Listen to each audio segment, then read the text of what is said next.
कन्याकुमारी भारताच्या नकाशावर पाहिलं तर अगदी शेवटचं टोक.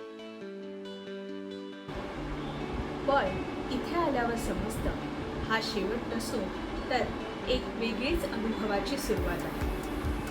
इथला प्रत्येक रस्ता समुद्राकडे जातो आणि इथल्या वाऱ्याच्या झुळकीत एक वेगळी शांतता आहे. आपण लहानपणापासून ऐकत आलो आहोत इथे 3 वेगवेगळे समुद्र मिळतात. अरबी समुद्र, बंगालचा उपसागर आणि हिंदी महासागर. हे तिन्ही समुद्र भारताला 3 वेगवेगळ्या दिशांनी स्पर्श करतात. या तिन्ही समुद्रांचा संगम पाहण्याचा अनुभव शब्दात सांगणं खरंच खूप कठीण आहे.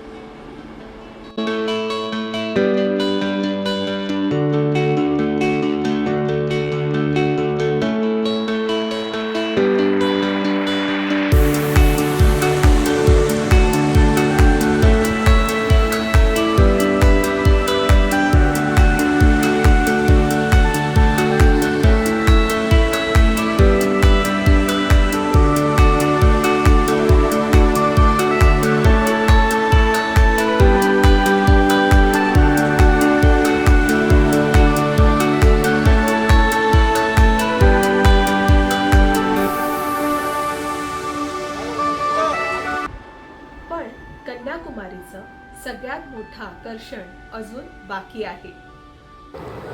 समुद्राच्या मध्यभागी दिसणारा हा खडक पहिल्या नजरेत साधा वाटतो, पण इथेच स्वामी विवेकानंदांनी ध्यान केलं होतं असं म्हणतात. याच ठिकाणी त्यांना भारतासाठी काम करण्याची प्रेरणा मिळाली. आज हजारो लोक फक्त त्या शांततेचा अनुभव घेण्यासाठी इथे येतात.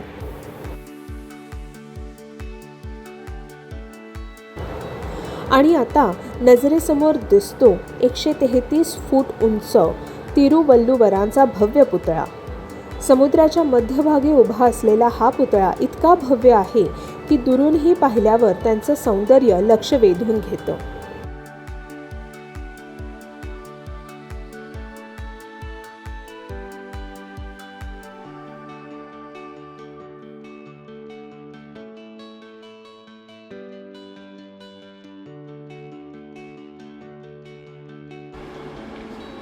तुम्हाला माहिती आहे का, कन्याकुमारीचं नाव एका देवीच्या नावावरून पडलं आहे. पूर्वी या शहराला केप केमोरिन म्हणून ओळखलं जायचं.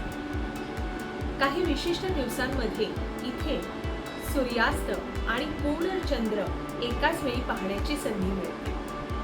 ही संधी अनुभवायला अनेक फोटोग्राफर्स वर्षभर वाट पाहतात.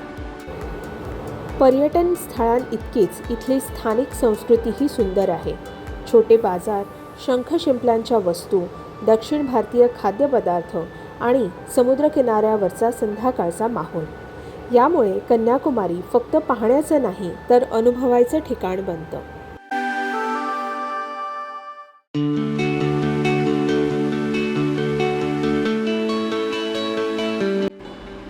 कधी कधी काही ठिकाणं आपल्याला फक्त सुंदर दृश्य देत नाही तर काही क्षणांसाठी शांतपणे जगायला शिकवतात.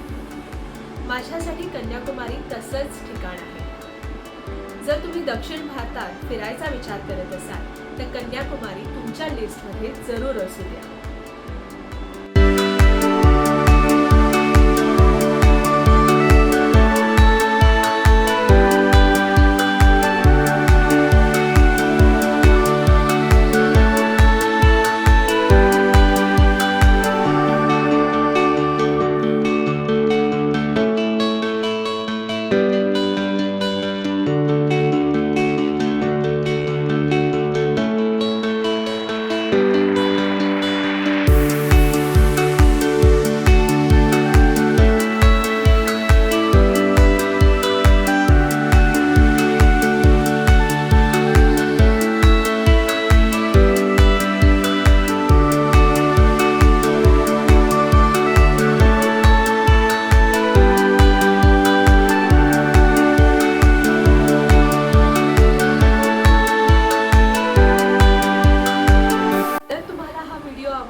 चॅनलला म्हणजेच कॅनव्हास बाय प्राजक्ताला सबस्क्राईब करा, लाईक करा, कमेंट करा आणि तुमच्या मित्रमैत्रिणींसोबत शेअर करा ज्यांना दक्षिण भारतात ही ट्रिप करायची आहे.